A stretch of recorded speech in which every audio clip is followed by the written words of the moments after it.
দেশের এই আইন শৃঙ্খলা পরিস্থিতি খারাপের পিছনে কিছু কারণ আছে। প্রথম কারণটা হচ্ছে যে আমরা নিজেরা হানাহানির মধ্যে ব্যস্ত, একজন আরেকজনের বিরুদ্ধে বিষোদ্গারে ব্যস্ত। এটা একটা চমৎকার সুযোগ অপরাধীদের জন্য। যেহেতু আমরা একটা অরাজক পরিস্থিতির মধ্যে বিরাজ করছি, তারা খুব ভালোভাবেই জানে যে এই সময় যদি এই সমস্ত অপরাধ করা যায় তাহলে এখান থেকে পরিত্রাণ পাওয়া সম্ভব।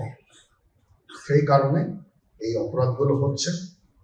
আমরা যদি সংগঠিত থাকি, একত্রিত থাকি, তাহলে অবশ্যই এটা সম্মিলিতভাবে মোকাবেলা করা সম্ভব হবে। Police, RAB, BGB, DGFI, NSR এগুলো দেশের জন্য অত্যন্ত গুরুত্বপূর্ণ কাজ করেছে অতীতে। খারাপ কাজের সাথে অসংখ্য ভালো কাজ করেছে।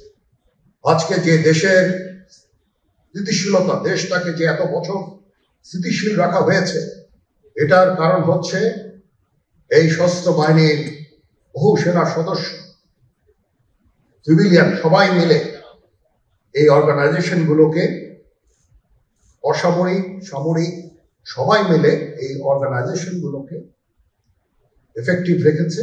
সেই জন্য আজকে সুন্দর, এতদিন ধরে আমরা একটা সুন্দর পরিবেশ পেয়েছি। এর মধ্যে যারা কাজ করেছে, যদি অপরাধ করে থাকে সেটার শাস্তি হবে, অবশ্যই শাস্তি হতে হবে, না হলে এই জিনিস আবার ঘটবে।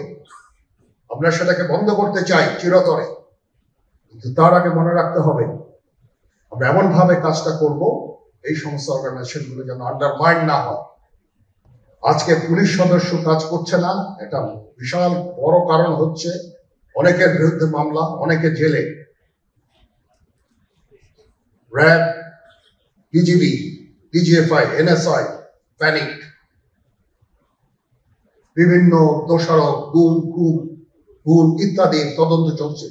অবশ্যই তদন্ত হবে, দোষীদের বিচারের আওতায় আনতে হবে। এমন ভাবে কাজটা করতে হবে যেন এই অর্গানাইজেশন গুলো আন্ডারমাইন না হয়। এই অর্গানাইজেশন গুলোকে যদি আন্ডারমাইন করে আপনারা মনে করেন যে দেশের শান্তি শৃঙ্খলা বিরাজ করবে, সবাই শান্তিতে থাকবেন, এটা হবে না, সেটা সম্ভব না। আমি আপনাদের পরিষ্কার করে বলে দিচ্ছি, এই দেশের শান্তি শৃঙ্খলা রক্ষার দায়িত্ব খালি সেনাবাহিনীর না। 2 লক্ষ পুলিশ আছে, বিজিবি আছে, র্যাব আছে, আনসার বিডিপি আছে, আমার আছে হচ্ছে 30,000 সৈন্য। এদেরকে আমি এই যে একটা বিরাট ভয়েড, আমি এই 30,000 সৈন্য দিয়ে আমি কিভাবে এটা পূরণ করব? 30,000 থাকে, আবার 30,000 চলে যায় ক্যান্টনমেন্টে, আরো 30,000 আসে। এটা দিয়ে আমরা দিন রাত আমরা চেষ্টা করে যাচ্ছি। এখানে যে সমস্ত উচ্ছৃঙ্খল কাজ হয়েছে সেটা আমাদের নিজস্ব তৈরি, এটা আমাদের নিজস্ব ম্যানুফ্যাকচার, আমরা নিজস্ব এইগুলো তৈরি করেছি। এই বিপরীতমুখী কাজ করলে দেশে কখনো শান্তি শৃঙ্খলা আসবে না, এই জিনিসটা আপনাদের মনে রাখতে হবে।